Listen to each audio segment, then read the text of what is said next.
So something about idols, it's really confusing if you're like looking at the Bible, trying to understand the Bible.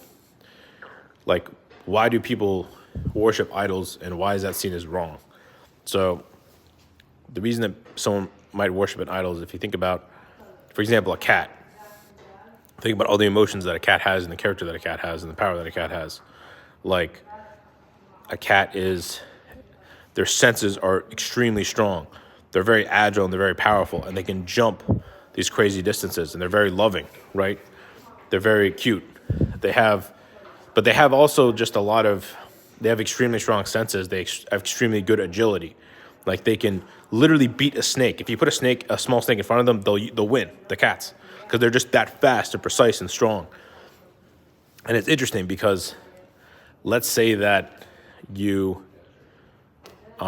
make a statue of a cat, and you're looking at the different angles of the cat, like the fact that the cat has like this certain kind of body that lets it be agile, it's certain kind of like face and these whiskers for its senses, right? The fact that it has big eyes and it can see. You're sort of like looking at these different like kind of elements of their mind, and you're kind of like worshiping that power, right? So that's why people would ever make an idol of like the golden calf, like this cow, right? Because they're kind of looking at the body of like a bull.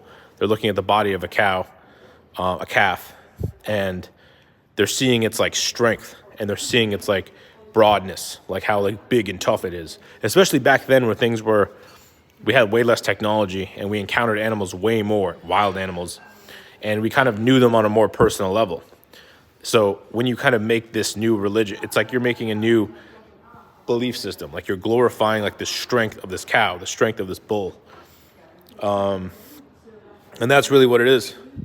Like, and the reason that you put God over that is it's kind of like saying, I don't actually think it necessarily means that it's like inherently wrong to like have an actual physical idol.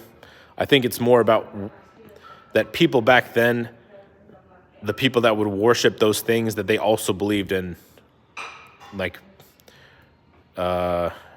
they believed in things that went against the rules of the Bible. Like, so for example, the Bible has a section on like, they call it the sexual morality laws, where like you can't marry your aunt and stuff like that. Like, you have to have like certain rules with that. So the people that worship these idols, their ideologies back in the day, they may have not respected that. And so it was just a stand-in for saying like you went in a totally wrong direction and totally gave up the right way for something else.